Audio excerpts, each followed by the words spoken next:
네, 안녕하세요. 반갑습니다. 12월 7일 NBA 분석 방송 시작해 보도록 하겠습니다. 일단 오늘도 저희 방송 찾아주신 모든 형님들 다들 감사드리고요. 이제 유튜브로 보시는 분들은 제가 시작하기 전에 아직까지 구독, 좋아요 안 하신 분들 있으시면은 구독 한번, 좋아요 한 번씩만 눌러주시면 감사드리도록 하겠습니다. 자, 그리고 오늘 총 7가지 경기 분석 들어갈 건데요. 이제 멤버십이 지금 오픈이 되어 있거든요. 그래서 전체 경기에 대한 분석표라든지 아니면 주목할 만한 탑4에 대한 경기들 체크해 보고 싶다라고 하시는 분들은 또 많은 관심과 참여 부탁드리겠고, 최근 흐름은 커뮤니티 들어가시면 나와 있기 때문에 참고하셔서 많은 관심, 참여 해주시면 감사드리도록 하겠습니다. 자, 7가지 경기 바로 멘트 들어갈 거고, 저의 멘트가 100% 정답입니다. 이건 또 아니기 때문에 참고용으로 봐주시면 될 것 같습니다. 들어가 볼게요.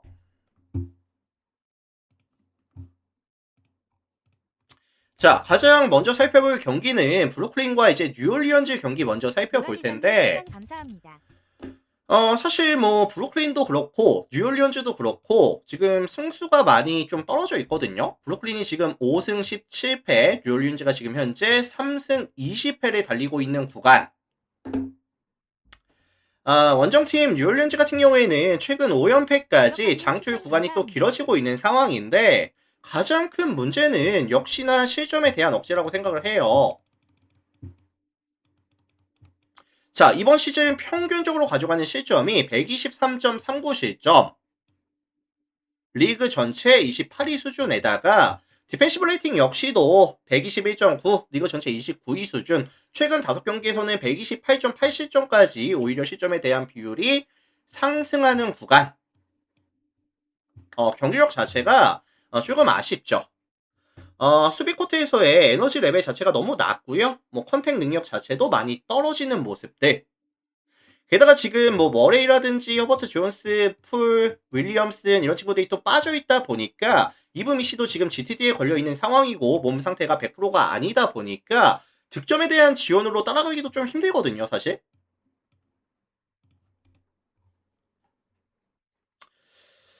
그래서 어쨌든 뭐 공격과 수비에서의 밸런스 자체가 조금 무너져 있는 구간이다. 부상자도 너무 많은 구간이다. 라고 봐주시면 될 것 같습니다. 자, 반면에 이에 맞서는 홈팀 브루클린 같은 경우에는 최근 이런 좀 팀 야투에 대한 부분이 조금 상승하는 모습을 또 보여주고 있거든요. 뭐 3점 야투도 35.19%까지, 2점 라인 야투도 54.46%까지, 팀 슛감이 조금씩 살아나고 있는 구간인데, 일단은 확실한 에이스 마포주가 있고요. 클로니 같은 경우에도 최근에 경기력이 나쁘지가 않죠. 그래서 최근에 이제 2점 라인 공략이라든지 페인트 존을 공략한다든지 아니면은 좀 리머텍에 대한 비율을 많이 가져가면서 상대 골밑에 대한 이런 공략이 효율이 나쁘지가 않거든요. 그래서 지금 뭐 수비가 완전히 무너져 있는 뉴올리언즈를 만나서는 뭐 충분한 득점에 대한 지원이 가능할 것이라고 보고요. 뭐 최소한 110점 이상 아니면 뭐 120점까지도 가능하지 않겠느냐라고 저는 보고 있는 시선입니다.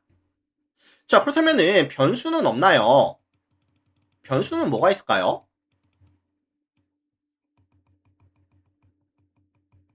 일단 뉴올리언즈의 강점을 굳이 뽑아보자면은 윙 뎁스를 활용한 높은 에너지 레벨, 2점 라인 공략, 그 다음에 이제 자유투를 조금 많이 뜯어내는 이런 모습을 보여주면 변수가 있을 거라고 생각이 드는데, 사실 지금 브루클린 같은 경우에는 위치 선점이라든지 아니면 클래스턴 활용한 이 세로 수비에서는 강점이 또 있어요.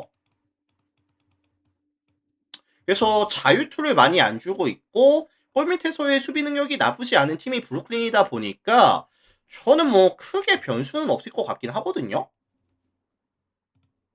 그래서 이거 종합해 보면은 브루클린 승리 아니면 뭐 1.5 기준 마행 가능성까지 같이 언급을 드려보겠습니다. 참고하시면 될 것 같아요. 브루클린 승 아니면 뭐 일방적인 경기까지 어, 가능성을 말씀드려 보겠습니다.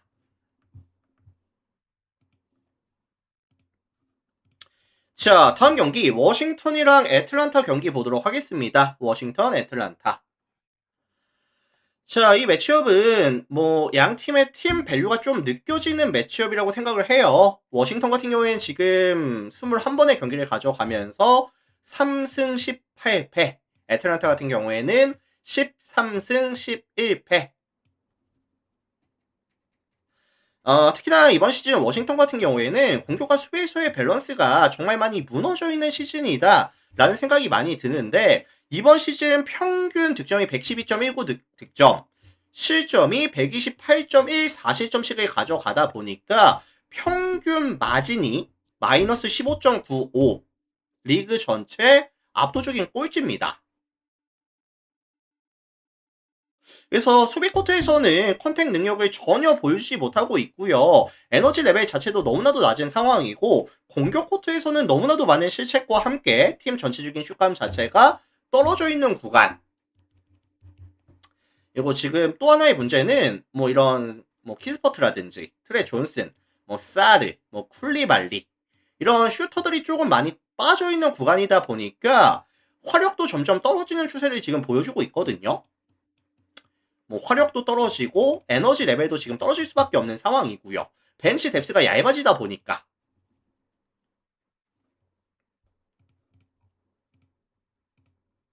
그래서 저는 뭐 워싱턴의 반등 가능성을 보긴 좀 힘들 것 같기는 해요.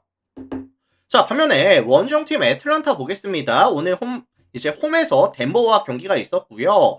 133대 134, 1점 차 패배를 당하고 왔는데, 역시나 뭐 예상대로 트랜지션을 최대한 많이 이용해줬죠.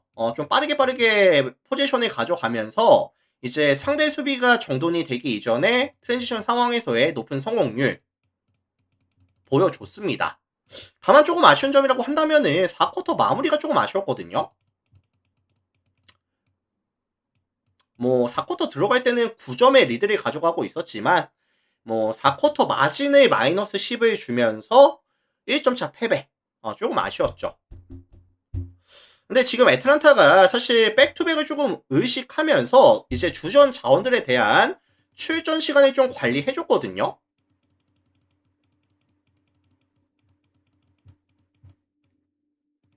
그래서 제일런 존슨 정도 빼고는 어느 정도 출전 시간을 이제 관리를 받았다라는 생각이 들고 있고요.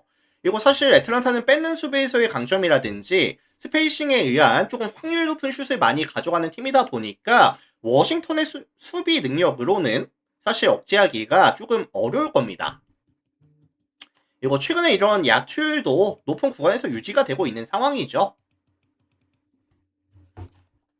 자, 종합해 보면은 애틀란타가 기본적으로 더 많은 포제션, 공격 포제션을 가져가 주면서 더 높은 공격 성공률까지 같이 동반이 될 수 있는 경기로 예상을 해볼 수 있도록 하고요. 템포는 양팀 다 조금 빠르게 달려주는 이런 템포가 또 예상이 되다 보니까 애틀란타 승, 아니면 뭐 일방적인 경기, 아니면 다득점에 대한 경기 가능성까지 같이 언급을 드려보겠습니다.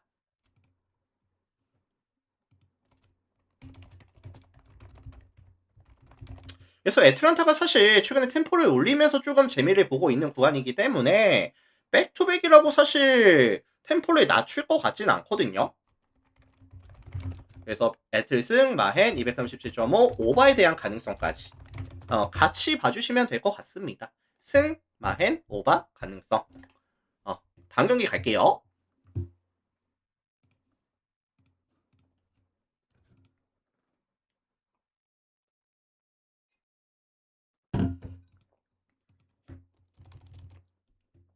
자, 클리블랜드와 이제 골든 스테이트 경기 살펴 보도록 하겠습니다. 클리블 골스.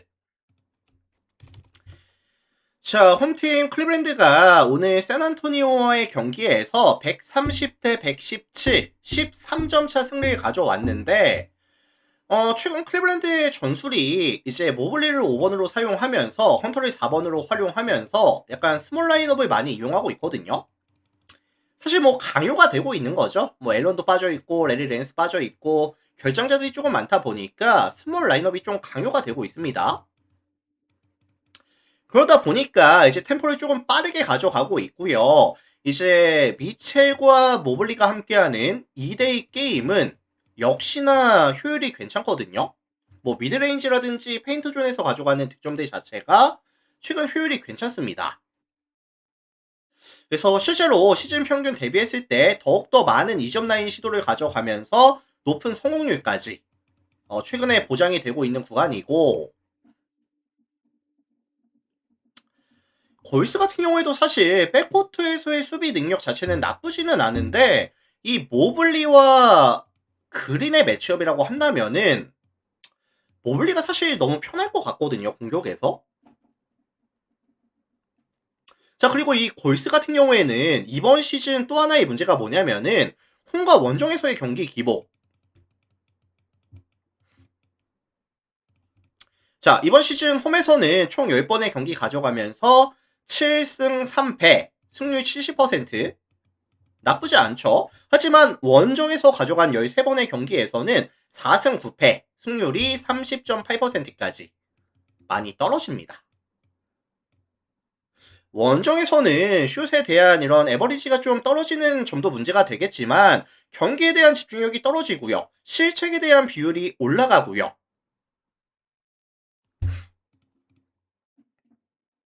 그리고 사실 뭐 클벨 같은 경우에도 조금 뺏는 수비에서의 강점이 있는 팀이고 약간 빠른 템포로 달려주는 게임이 된다라고 한다면은 뭐 클벨 승 아니면 좀 일방적인 경기 아니면 뭐 다득점에 대한 가능성까지도 같이 언급을 좀 드려보고 싶거든요.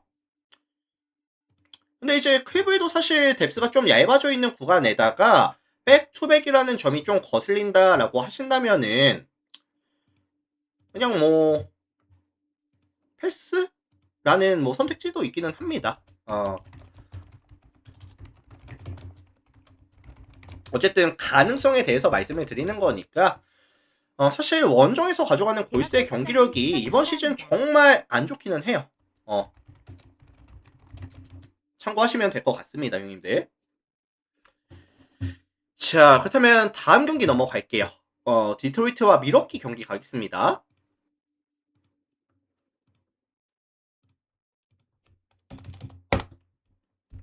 자, 이 매치업 같은 경우에는 이제 좀 다득점에 대한 선호도가 좀 높을 것 같아요. 왜 다득점에 대한 선호도가 높느냐? 사실 디트로이트라는 팀 자체가 이번 시즌 뭐 득점에 대한 지원이 나쁘지 않은 팀이고요. 템포를 좀 빠르게 가져갑니다. 그리고 지금 223.5라는 다소 낮은 기준점도 다득점에 대한 선호도를 올려줄 수 있는 지표라고 생각이 들기는 해요. 근데 양 팀 다 내 백투백 경기이기도 하고요. 뭐 체력적인 이슈는 조금 있을 거고 홈팀 디트로이트 같은 경우에는 최근 아쉬운 점이 뭐죠? 이 커닝햄이 최근 야투도 많이 떨어지고 있고요. 그 다음에 이제 실책에 대한 빈도가 되게 많아요. 실책이 많습니다, 최근에. 그래서 뭐 말도 안 되는 패스도 있고 뭐 두렌이라든지 해리스까지 볼이 투입이 안 되는 포지션이 되게 많거든요, 최근에. 그래서 실제로 이번 시즌 평균 득점 대비했을 때 최근의 득점에 대한 지원은 떨어지는 추세를 보여주고 있고요. 뭐 야투 같은 경우에도 전체적으로 떨어지는 추세를 보여주고 있는 구간이다 라고 조금 이해를 해주시면 될 것 같아요. 자, 반면에 원정팀 미러키 같은 경우에도 지금 아테토 쿤보가 빠져있죠. 쿤보가 빠져있는 상황이고 그 다음에 이제 최근 미러키의 경기 옵션들 자체가 전술 자체가 이제 세트 오펜스로 가져가면서 공을 최대한 많이 돌리면서 3점이라든지 아니면 미드레인지를 좀 많이 노려주는 전술을 많이 가져가고 있거든요. 그래서 최근 미러키의 경기가 템포 자체는 점점 떨어지는 추세. 3점에 대한 야투를 많이 쏘고는 있지만 3점에 대한 야투도 점점 떨어지는 추세. 뭐 최근 5경기를 봤을 때는 40.51%로 나쁘지는 않은데 최근의 경기들이 점점 떨어지는 추세를 보여주고 있기는 해요. 오늘 필라델피아 전에서도 사실 3점을 33개를 던져서 11개 메이드, 33.3%. 조금 아쉬움이 있었거든요. 자, 그래서 요거는 종합해 보면은 미러키가 더 긴 볼 소요 시간을 가져가 주면서 미러키가 주도하는 다운 템포의 경기로 진행이 될 가능성이 높아 보이고요. 양 팀 다 야투 감각 자체가 떨어져 있는 구간이라고 한다면은 저는 이거 접전 저득점에 대한 가능성을 좀 말씀을 드리고 싶거든요.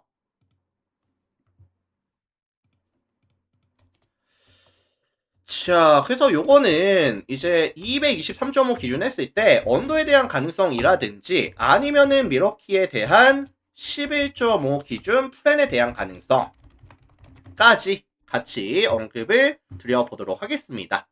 참고하시면 될 것 같고요. 다음 경기 넘어갈게요.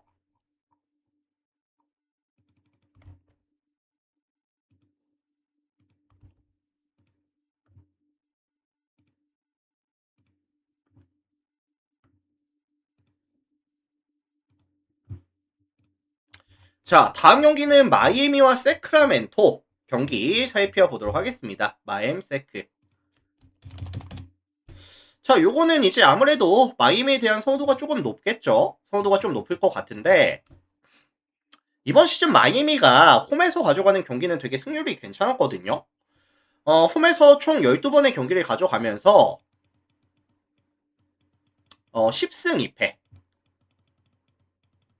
승률이 83.3%. 나쁘지 않았습니다. 그래서 홈에서는 평균적으로 124.1득점에다가 117.2실점씩을 가져가면서 마진이 플러스 6.9. 대부분의 경기를 조금 여유 있게 투포지션 이상으로 경기를 가져왔었고요. 내일도 사실 좀 안정감 있는 핸들링이라든지 많은 움직임을 기반으로 가져가면서 세크라멘토의 수비를 좀 벗겨낼 수 있다라고 저는 생각을 해요. 세크라멘토의 수비 강점이 뭐냐면은 좀 타이트하게 수비를 가져가 주면서 뺏는 수비를 좀 가져가 주는 상황인데 이 뺏는 수비가 안 됐을 때 뭐 좀 리커버리라든지 아니면 컨택에 대한 효율 자체는 많이 좀 떨어진다라고 보거든요. 그래서 마이애미 같은 경우에도 워낙에 좀 핸들링이 안정감 있는 팀이다 보니까 세크라멘토의 수비를 충분히 벗겨내면서 높은 성공률까지 같이 가져갈 수 있다고 봅니다. 근데 이제 헤로가 지금 빠질 것 같습니다. 거의 뭐 한 90% 정도 안 나온다고 보는 상황인데 뭐 그래도 최근에 파웰 괜찮고요. 뭐 이제 하케즈도 최근에 괜찮고 위긴스 괜찮고 뭐 전체적인 슈터들이 뭐 나쁘지 않습니다. 그리고 게다가 이제 홈에서 가져가는 경기라고 한다면은 슈터들에 대한 기대값을 조금 더 높게 잡아주셔도 나쁘지 않을 것 같아요. 자, 반면에 원정팀 세크라멘토 같은 경우에는 가장 큰 문제는 역시나 사보니스가 빠져 있고요. 슈로도까지 빠져 있다 보니까 컨트롤 타워로서의 역할을 해줄 수 있는 자원들이 조금 부족하다. 라고 느껴질 수밖에 없어요. 뭐 이제 라빈이라든지 드로잔이라든지 고점이 높은 슈터들이 분명히 있기는 하지만 최근의 경기들 보면은 뭐 아이솔레이션을 좀 많이 가져간다든지 아니면은 좀 터프하게 던지는 슛들에 대한 빈도 자체가 증가하는 추세. 만들어서 던지는 슈팅이 많이 없고 당연하게도 성공률 자체는 점점 떨어지는 추세를 보여줄 수밖에 없다. 게다가 지금 마이미 같은 경우에는 2점 라인에서의 수비 능력이라든지 컨택 능력이 나쁜 팀이 아닙니다. 그래서 요거는 사실 일방적인 경기로 흘러갈 가능성이 높아 보이고요. 마이미 승 아니면 좀 일방적인 경기 저득점에 대한 가능성까지 같이 언급을 드려보도록 하겠습니다. 참고하시고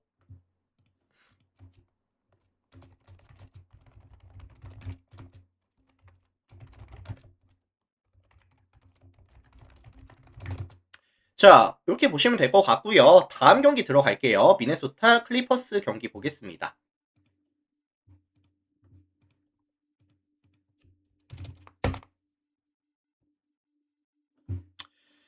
자, 홈팀 미네소타가 좀 장줄 구간에 들어옵니다. 최근에 이제 4연승까지 장줄이 조금 길어지고 있는 상황인데,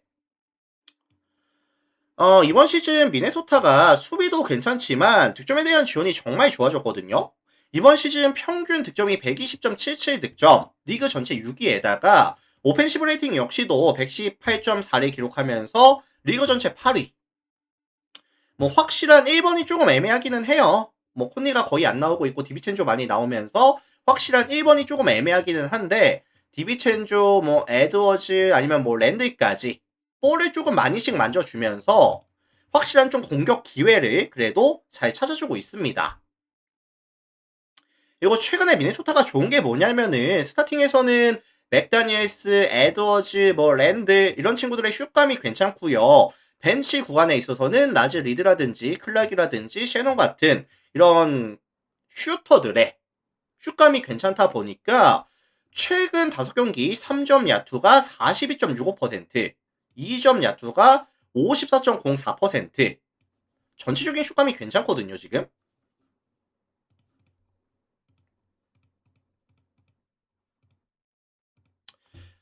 클리퍼스도 사실 이번 시즌 수비 코트에서 쓰는 에너지 자체가 좀 많이 떨어져 있는 팀이에요. 클리퍼스의 수비에서의 강점은 뭐죠, 사실? 일단은 이 주바치가 괜찮기는 하거든요. 뭐 이제 위치 선점이라든지 아니면은 뭐 제공권 확보라든지 뭐 파울 관리라든지 이런 부분들이 괜찮은데 순수하게 야투가 터지는 팀을 만났을 때는 주바치가 할 게 없어요. 그래서 지금 외곽이 너무나도 잘 터져주고 있는 상황에서 클리퍼스의 수비는 사실 기대값 자체를 높게 잡을 수가 없습니다. 미네소타에 대한 득점 기대값을 최대한 높게 잡아주고 싶어요. 뭐 120득점, 130득점까지도 가능할 것이다. 자, 반면에 원정팀 클리퍼스 같은 경우에는 최근에 공격을 어떻게 가져가죠? 뭐 하든이라든지 레너드라든지 개인 기량에 의한 좀 득점이 많은 편인데 사실 내 매첩 상대가 이 디비첸주와 맥다니엘스의 매첩이라고 한다면은 얘네들이 아이솔레이션을 가져가면서 사실 많은 득점을 뽑아내기가 조금 어렵다고 생각이 들어요. 그리고 주아치 같은 경우에도 사실 슈팅 레인지가 긴 편이 아니다 보니까 이거 고베어한테 좀 막힐 거거든요. 결국에 내일 클리퍼스가 경기를 이길 수 있는 방법은 콜린스가 좀 터져줘야 됩니다. 근데 이번 시즌 콜린스 어떻죠?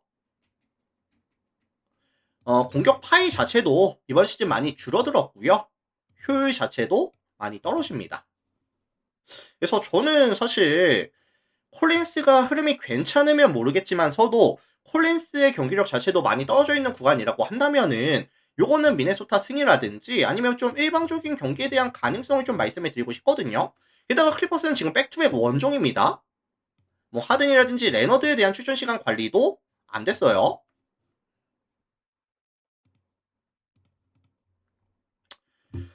자, 그래서 요거는 제가 종합해 보면은 빈의 승 아니면 10.5 마헨에 대한 가능성까지 언급을 드려보도록 하겠습니다. 참고하시면 될 것 같고요. 다음 경기 넘어갈게요.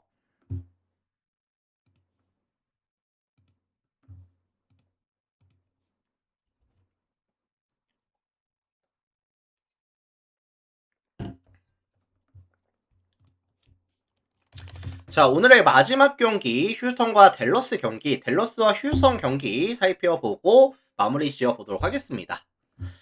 자, 양팀이 내일 다 백투백 경기죠. 댈러스도 백투백 경기고 휴스턴도 백투백으로 가져가는 상황인데 일단 댈러스 같은 경우에는 오늘 오클라호마를 만나서 111대 132점 21점 차 패를 당하고 왔어요. 그 과정에서 사실 댈러스는 팀 전체적으로 30분 이내로 출전 시간에 대한 관리를 잘 해줬거든요. 우리가 오클라호마는 좀 빡세다, 못 잡는다. 차라리 내일 홈에서 휴턴을 잡아보자. 약간 요런 느낌이 있었을 것 같아요. 운영 자체가. 자, 반면에 원정팀 휴턴 같은 경우에도 오늘 경기를 잡아내고 오기는 했었습니다. 경기를 잡아내고 왔었는데 지금 생군이 오늘 출전 안 했죠? 출전 안 했었고 질병 이슈로 내일 경기에서도 아마 결장 가능성이 좀 높다고 보여지고 있어요. 그래서 뭐 스티븐 아담스라든지 뭐 카펠라라든지 이런 친구들이 좀 버텨줘야 되는 상황인데 지금 뭐 이슨 뭐 피니 스미스 그 다음에 생군까지 빠지는 구간이라고 한다면은 이 골 밑에서의 뎁스 페인터존을 조금 막아줄 수 있는 자원들이 뎁스가 너무 얇아지기는 합니다. 이게 좀 거슬리긴 하거든요, 사실. 그리고 이제 듀란트 같은 경우에도 이제 백투백 상황을 가져가는 상황이라고 한다면은 백투백 심지어 원정이죠. 백투백 상황에서의 지표가 이번 시즌 많지는 않지만 듀란트도 이제 나이가 나이인지라 백투백 상황에서는 야투에 대한 기대값이 좀 떨어지는 모습을 보여준 기억이 또 있기도 합니다. 그래서 어쨌든 이런 부분들이 좀 거슬려요. 생군도 지금 이제 질병 이슈가 있고 듀란트 같은 경우에도 백투백 원정 경기에서는 기대값이 좀 낮아지고 생군과 듀란트가 정상적인 컨디션이 아니라고 한다면은 생각보다 득점에 대한 지원이 안 될 수도 있다고 봐요. 이거 슈턴이 지금 벤블릿이 빠져있다 보니까 홈에서는 그나마 실책이 많이 없는데 원정을 떠났을 때는 실책에 대한 비율도 많이 올라오는 팀이거든요. 뭐 이런 부분도 상당히 많이 거슬리기도 합니다. 그래서 이거 종합해 보면은 앤서니 데이비스와 이제 케빈 듀란트의 화력 대결이라고 생각을 해요. 근데 이제 더 많은 출전 시간과 원정에서의 리스크를 가져가야 되는 듀란트가 조금 불리한 상황에서 경기를 가져가지 않을까. 댈러스가 사실 팀 전체적인 뎁스를 봤을 때 크게 밀리는 경기는 아니라고 생각하거든요. 그래서 요거는 뭐 댈러스 플랜이라든지 아니면은 좀 댈러스의 역배에 대한 가능성까지도 같이 좀 언급을 드려보도록 하겠습니다. 뭐 점수 차이가 많이 나는 경기는 아닐 것 같고요. 뭐 투포지션 안쪽 조금 접전이 예상이 되거든요. 그래서 요거는 댈러스 이제 플랜 아니면 뭐 역배에 대한 가능성까지 같이 언급을 드려보도록 하겠습니다. 참고하시면 될 것 같고요. 자, 오늘 제가 준비해온 총 7가지 경기는 이렇게 해서 분석 멘트를 마무리 지어 보도록 하겠습니다. 오늘 저의 분석 멘트가 뭐 도움이 됐다든지 아니면 뭐 잘 들었습니다 라고 하시는 분들이 계시다라고 하신다면은 나가시기 전에 유튜브 형님들 구독 한번, 좋아요 한번 눌러주시면 감사드릴 수 있도록 하겠습니다. 한 번씩만 좀 눌러주시고요. 자, 어쨌든 오늘 주말, 남은 주말 잘들 보내시고 내일 아침에 또 이제 국내 경기들로 다시 찾아뵙도록 하겠습니다. 자, 다들 고생 많으셨어요.